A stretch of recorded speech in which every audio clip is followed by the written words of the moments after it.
Yan, good morning mga farmers. Welcome back to my channel, Search at the Farmer, ang gurong magsasaka ng Sibungas, Cebu, Philippines.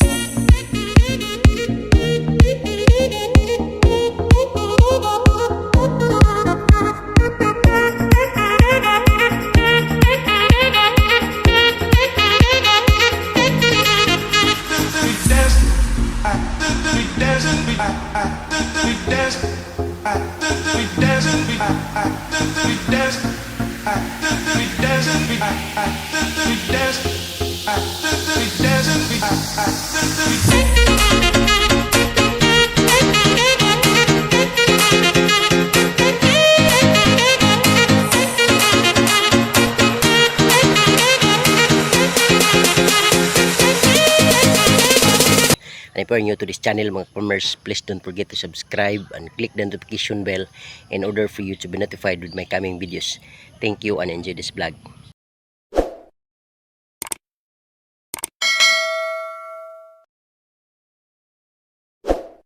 Yan, so for today's video mga farmers, ang pag-usapan po natin ay babahagi ko sa inyo yung aking ikapitong pitas ng aking ampalaya, variety Galaxy Max F1. Okay, so bago ang lahat mga farmers, shoutout muna sa ating mga tagbagsubaybay all throughout Luzon, Visayas and Mindanao, most especially to my mentors in ampalaya farming. Shoutout Gaw Jupil the Farmer, anak ni Matoy ng Montpelier, Argao, Cebu. At the same time shoutout din sa ating isa pa nating mentor, so shoutout Agaw Pino yang gurin kami nadi ng Barangay Manatad, Sibungas, Cebu. Shoutout also sa ating kaibigan mula sa Anahaw, Argao, Cebu. Shoutout Boss Farmer Montijo. At the same time shoutout din sa ating mga kaibigan mula dyan sa Manila, most especially by Lakas ng Negros TV. Shoutout. At the same time shoutout din sa ating kaibigan mula dyan sa Persian Gulf, Qatar. Shoutout Idol Aquaros at sa lahat ng iyong mga kasamahan. Okay, so shoutout sa inyo. At the same time, bro, Tay Bisay Magsasaka, shoutout mula sa Quezon Province. And of course, shoutout din The Oracle Channel at sa grupo ng The Oracle Channels. Okay, then sa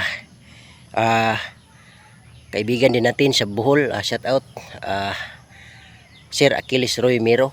At the same time sa Barangay San Antonio, Southern Leyte, shoutout Jojo the Farmer. And of course, from Palawan, shoutout also Tabang Vlogs. At the same time Rose R. Galvan, shoutout also Salvador Farmers. Okay, and of course ka-farmer pilot, shoutout din Sir Griggy, farmer, police farmer, at sa lahat po ng ating mga kasamahan, yung mga tunay na bayani, mga farmers natin. Okay, so yan mga farmers, samahan nyo kami dito at tara na po. Yan, so good morning once again mga farmers, welcome to my channel, welcome back, Search at the Farmer, ang guro magsasaka ng Sibungas, Cebu, Philippines.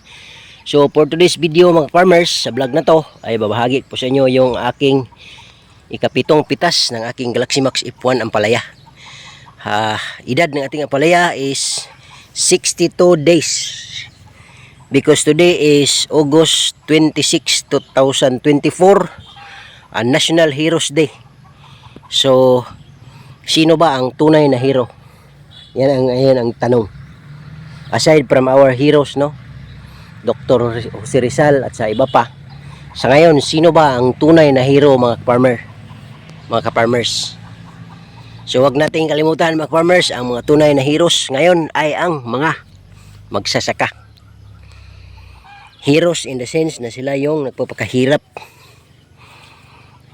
mag-invest, mag-loan ng mga pera para lang makapag-start sa pagtatanim. Pero ano nangyayari ngayon? Diba? So ang nangyari ngayon, napakamahal ng mga bilihin, most especially sa abono, laging tumataas. Mga medisina na kailangan sa pagpa-farming, laging tumataas. Pero what happened ngayon sa presyo? Grabe, nakakalungkot. Ang baba ng presyo mga farmers. Sayote 7 pesos per kilo. Sitaw 5 pesos per kilo. Anong nangyari? We need justification dito. Sinong may hawak? Anong ahensya ng gobyerno ang pwedeng mag-set ng standard sa presyo? Iwan ko na lang. Kaya National Heroes Day ngayon, kaya kailangan pagmalaki natin yung ating mga farmers. Okay? So yan po, yung ating ampalaya ngayon, Galaxy Max F1 at 62 days. Yan, yung mga bunga. Sobrang dami mga farmers. 7th harvest natin ngayon. At yun nga, meron akong kasama ngayon, yung aking kapatid. Nag-harvest na siya ngayon mga ka-farmers. Yan. Kita nyo, madaming bunga mga farmers. So dito sa baba mga farmers, nandito yung aking kapatid. Yan. If you can see, lalaki na ng ampalaya natin. Yan. Daming bunga mga farmers. Dito sa baba yung aking kapatid, nag-harvest na. Nandun. So may mga dito, na-harvestan na to. Yan. Harvestan na. Yun. Pero, yun, dami pa rin bunga mga farmers. So, ganyan yung ating ampalaya ngayon mga farmers at 62 days old.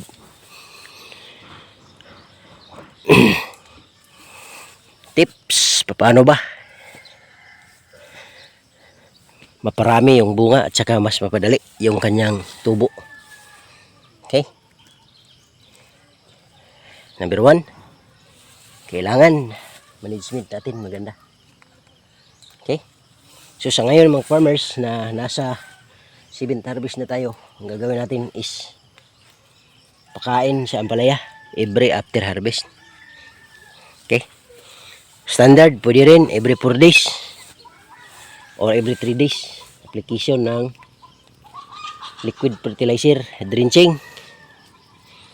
Pero mas maganda talaga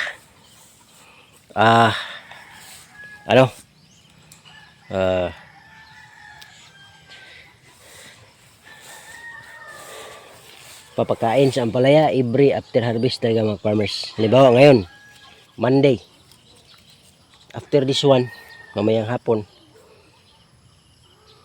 drenching agad, pakain agad mga farmers. Okay? So yan, yung aking kapatid nandito, nag-harvest mga ka-farmers. Okay, yan. So mangyayari mga farmers, papakita namin sa inyo mamaya yung kabuuang harvest ng aming ampalaya sa ngayon. Okay, so stay tuned mga farmers and see you later doon sa ating final harvest. Okay, yan. So good morning mga ka-farmers. Right now, tapos na tayong maghakot ng ating ampalaya. So far, ito siya mga farmers, yung harvest natin, 7th harvest ng ating ampalaya. Mas dumadami yung harvest natin mga farmers, if you can observe, no? Ngayon, ito lahat is class A. Tapos ito yung class B natin, may mga kunting baliko, kunting-kunti lang. And then so far, na ano na tayo, meron nang bumili kanina, 2 kilos. Okay, so ito yung harvest natin. Sobrang ganda niya mga farmers. Yan. So yan yung ating harvest ngayon. So ang variety ng ating ampalaya mga farmers, 95% Galaxy Max F1, then 5% Mestiza F1 F2. Ay hindi, 5% Mestiza F2. Okay, sample Mestiza F2. Mas madaling ano to, alamin. Yan ang Mestiza F2, very light green, maputi kumpara sa F1. Yan. Okay, so ganyan siya mga farmers. Thank you Lord kasi wala nang nag-video, hindi tayo mag-copyright. Okay, so thank you Lord dahil patuloy yung biyaya natin kahit mura yung bintahan ngayon. Ano lang, 20 pesos per kilo ngayon yung ampalaya sa farm gate price mga farmers. Pero doon sa market, 30 per kilo. Bumaba talaga farmers. It's very unusual because based on experience dati, pinakamura na farm gate price is 40 to 45. Tapos lumubo hanggang 100. Ngayon, 20 pesos, sobrang baba. Pero yun nga lang, yun na nga, hindi po dahilan ito para sumuko tayo, kumbate. The more na bumaba ang presyo, the more na dapat ma-inspired tayo kasi lalaban tayo. Okay? So ganyan mga farmers. Ang gagawin namin mga farmers is ipasok ito sa bakat. And then ngayon, hindi na tulad ng dati mga farmers na tinitimbang natin yung ating mga harvest 5 kilos. 5 kilos. Ngayon buo na. So lahat ipasok natin sa bakat. Tapos kasi yung gusto ng ano natin middleman is buyer natin. Itimbang na diretso doon sa yung 100 kilos capacity na timbangan para isahan na. So ganyan mga farmers yung harvest natin. Thank you so much. Yun nga mga farmers, ito yung harvest natin, no? 7th harvest ng ating Galaxy Max F1 Ampalaya.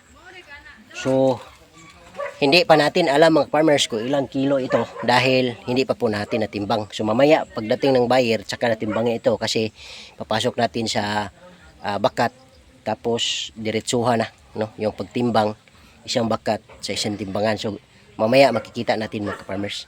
Okay, so once again, maraming salamat. This is Richard the Farmer, ang guro mo sa saka ng Cebu, Philippines. Bye bye and happy farming.